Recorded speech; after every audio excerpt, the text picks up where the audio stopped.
sebelum pendebat dimulai, kami memiliki SOP sendiri, yaitu kawan-kawan tidak diperkenankan membantah pernyataan saya atau menginstruksi pernyataan saya. Dan kedua, teman-teman boleh menginstruksi atau membantah pernyataan saya jikalau sesi isi debat sudah dimulai. Apa boleh teman-teman? Oke, baiklah. Tidak jauh dari kasus yang kami indikasikan atau mendapatkan kasus baru, yaitu pemanfaatan jabatan dalam memanipulasi standar prosedur operasi standar bersyarat uang dalam menyinambungkan atau sebagai wadah untuk penyampaian aspirasi warga-warga saya. Baiklah, dan ada satu tetangga saya, yaitu Pak Riken ini, ingin tolong jabatan saya sebagai agar perpindahan rumah Pak Riken berpindah, agar dipermudah, agar saya meng-ACC surat keterangan perpindahan dari Bapak Riken. Sudah mengerti teman-teman? Nah, karena saya mempunyai jabatan yang menurut saya punya wewenang untuk bisa membantu Pak Riken, saya memanipulasi jabatan saya dengan cara Bapak akan saya bantu jikalau Bapak memberikan saya uang. Bapak akan saya memudahkan menurut prosedur yang ada, asalkan Bapak memberi saya uang agar bisa saya urus nantinya. Baiklah, dari kasus saya tersebut, saya memanipulasi kasus yang ada, kasus yang terjadi kepada saya, meminimalisir kasus pemanfaatan jabatan berkedok sesuai SOP bersyarat uang. Saya Muhammad Hiro, saya perwakilan dari kelompok 1. Untuk meminimalisir penyalahgunaan jabatan tersebut ialah yang pertama, sebagai pemimpin kan mewakili dari masyarakat yang dipimpin. Jadi masyarakat atau yang mengarahkan ini, saya bekerja sama untuk mengusut penyalahgunaan kekuasaan tersebut. Contohnya ialah bekerjasama dengan masyarakat yang lain agar hal ini tidak terjadi. Seperti halnya yang di video tadi, mereka saling berbagi informasi sehingga menemukan solusi dan masalah yang terjadi. Ya, terima kasih.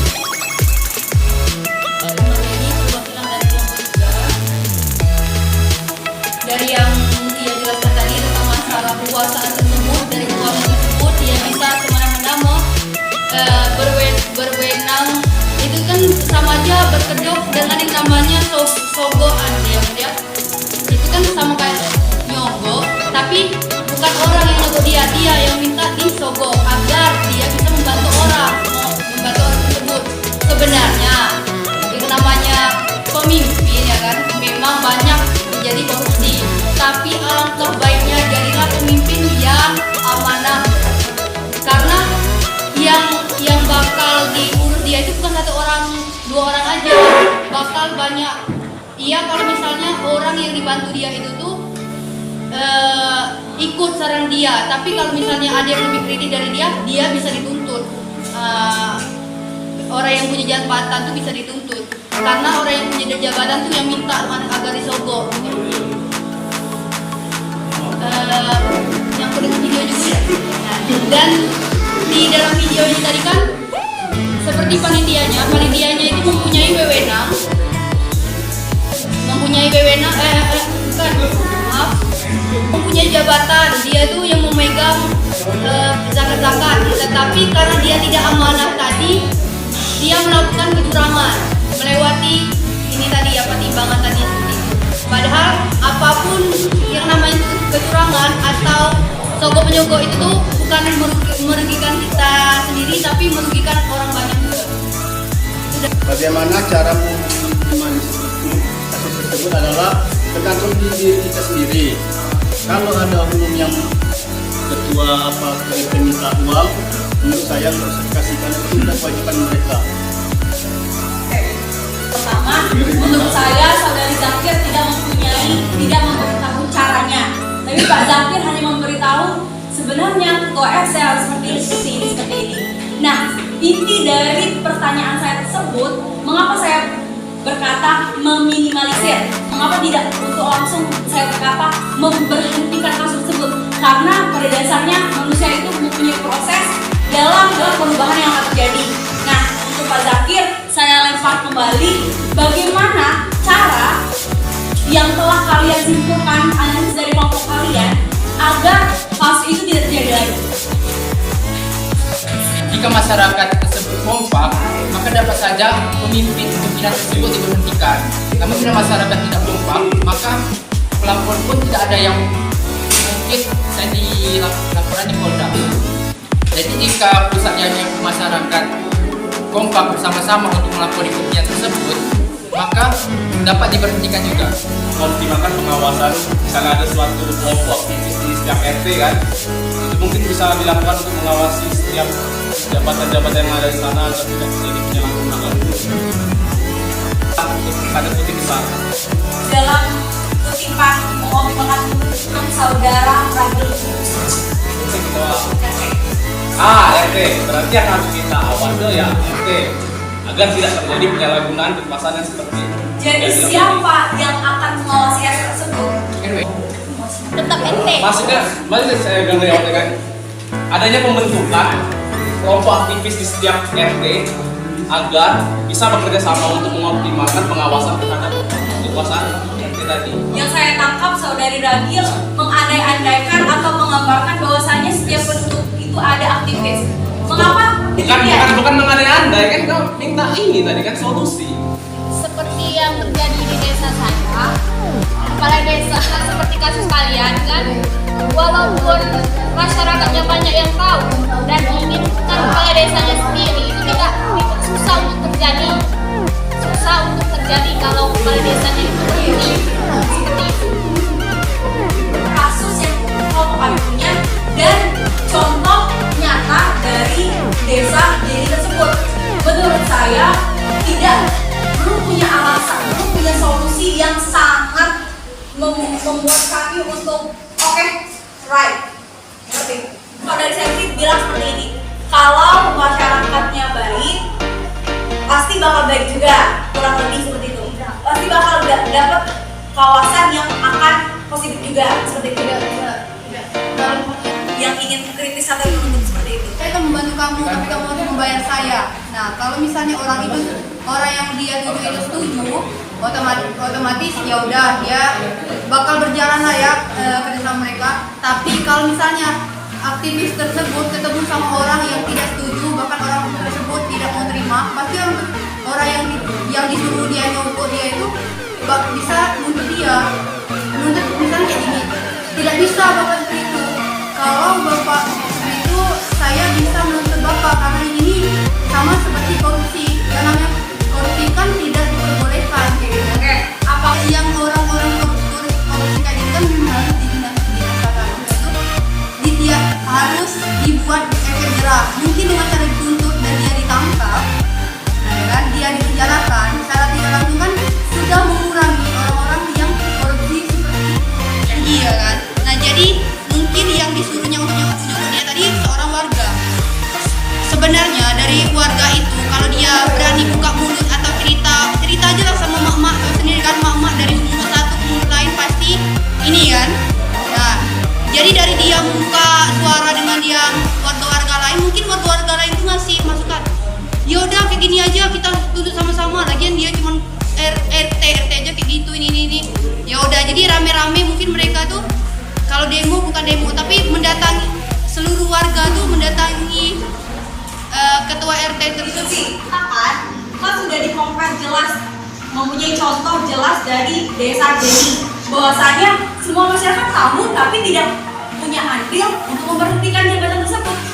Jadi bagaimana solusi yang akan diberikan? Solusi yang akan diberikan memberitahu tidak usah dikasih uang untuk apa ribet ya, bahwa padahal masyarakat itu sangat membutuhkan sosok ketua RT loh untuk mempermudah semua urusan yang ada di tersebut.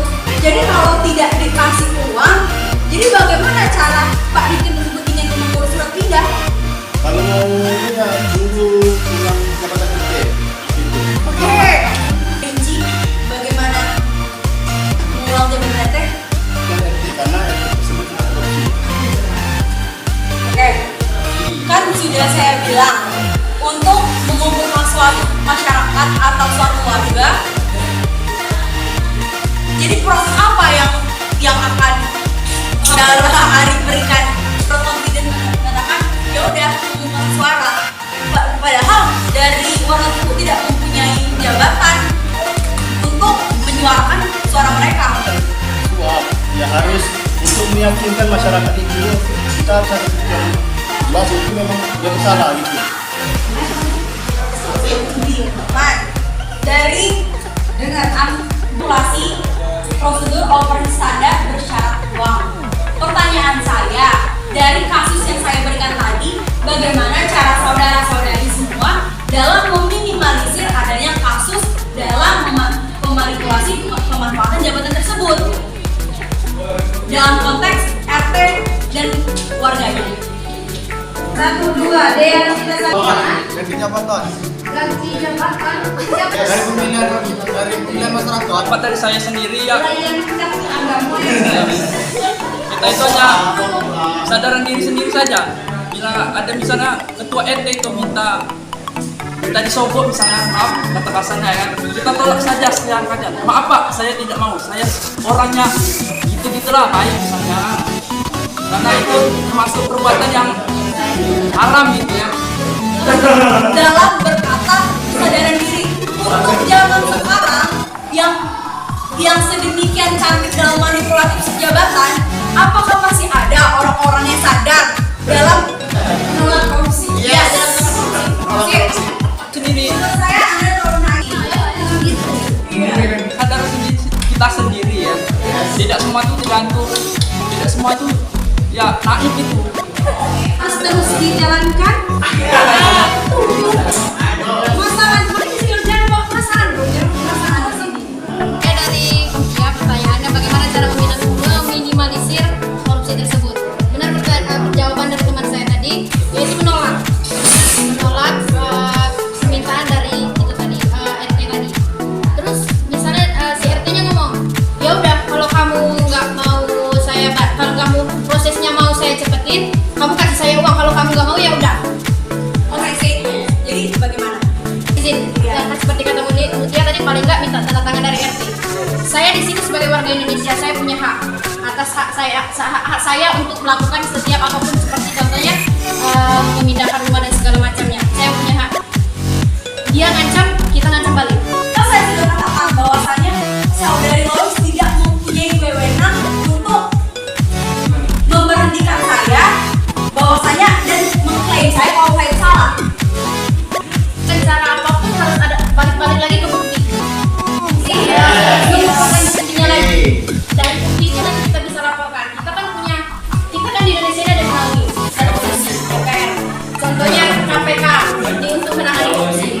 Itu sih semua arsipan mungkin bukti yang Luis punya akan membantu dan menggerakkan hati oknum-oknum yang akan membantu kasus tersebut. Dan satu lagi bukti seperti apa yang akan diberikan? Menurut bukti, mungkin dari rekaman suara, rekaman video, kita bisa langsung laporkan ke polisi, minimal ke polisi, nggak usah jauh-jauh ke KPK. Mungkin KPK nggak mau ngadepin kita. Saya sudah membantu meminimalisir. Dan pernyataan yang saudari Luis katakan mungkin bisa diadukan ke polisi. Dan saudari tadi berkata KPK mungkin tidak ingin mendengarkan kita. Padahal yang paling instansi yang kita ketahui yang paling murni itu adalah KPK. Mengapa saudari Luis berkata kalau KPK tidak akan mendengarkan kita? Karena kan kasus-kasus korupsi di Indonesia ini kan banyak, bukan cuma satu. Kan nggak mungkin dia mendengarkan kita satu orang untuk bercerita panjang lebar tentang korupsi yang kita tahu. Metode atau prosedur kita dalam kita untuk memberitahu KPK bahwasanya kita sebagai warga negara Indonesia itu mempunyai hak yang akan kita salurkan kepada KPK. Apakah tahu saudara metode tersebut? Dan memang saya tidak tahu.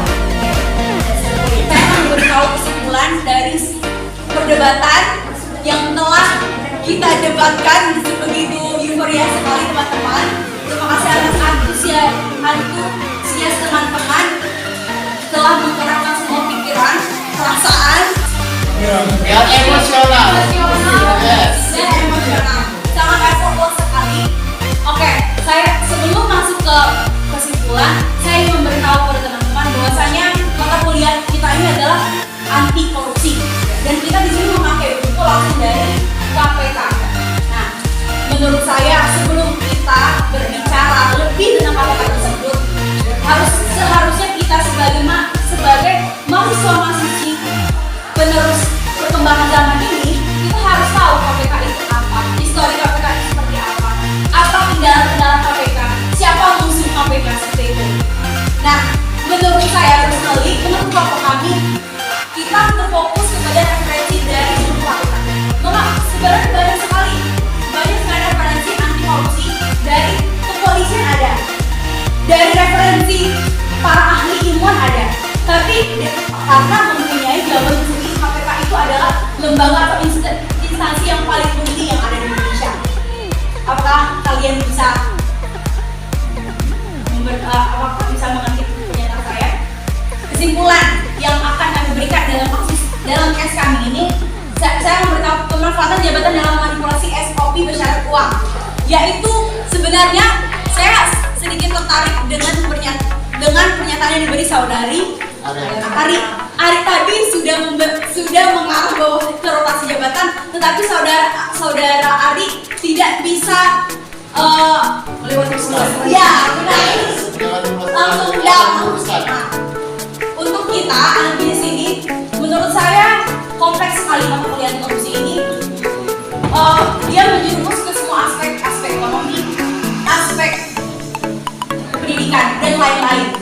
Jadi, apakah kalian masih ingat pelajaran pengantar administrasi bisnis yang Pak Bima ajarkan bahwasanya rotasi jabatan itu penting dan meminimalisir adanya korupsi? Oke. Mengapa? Karena rotasi jabatan adalah salah satu cara dalam meminimalisir kasus korupsi.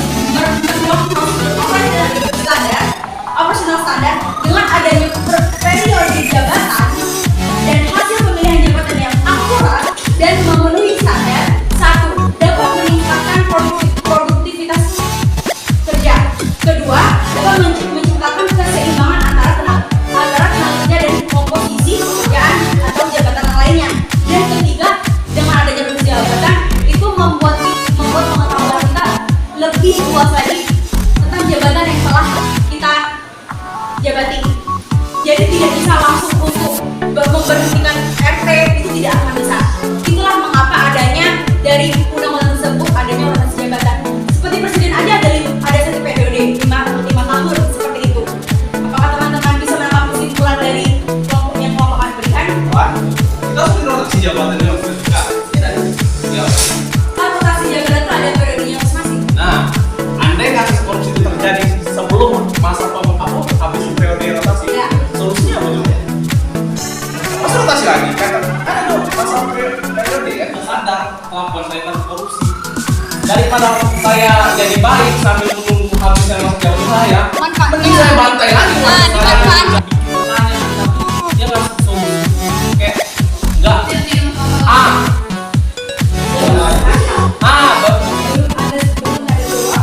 Sedangkan mesti bingung kan, aku jabatan RT itu paling tinggi dan tidak ada yang bisa jadi bingung nemuin solusinya gimana. Bukan kita langsung memberhentikan, minimalisir itu sebuah proses bertahap. Itu kan seperti rotasi jabatan tadi, kita bertahap menunggu sudahnya periode RT ini. Dan kalau kita sudah tahu RT ini korupsi itu apa, kita pilih lagi seperti itu. ORT itu nggak bisa diberhentikan dalam hidupnya. Ya bagaimana? Dia tuh bisa. Jabatan seorang. Kalau kita salah. Yang kalau ini tinggal tapi dia punya relasi yang kuat, apakah bisa berdasarkan jabatan dia dari ini tersangka korupsi kan bisa dipenjarakan. Dia terbukti salah. Kalau dia dipenjarakan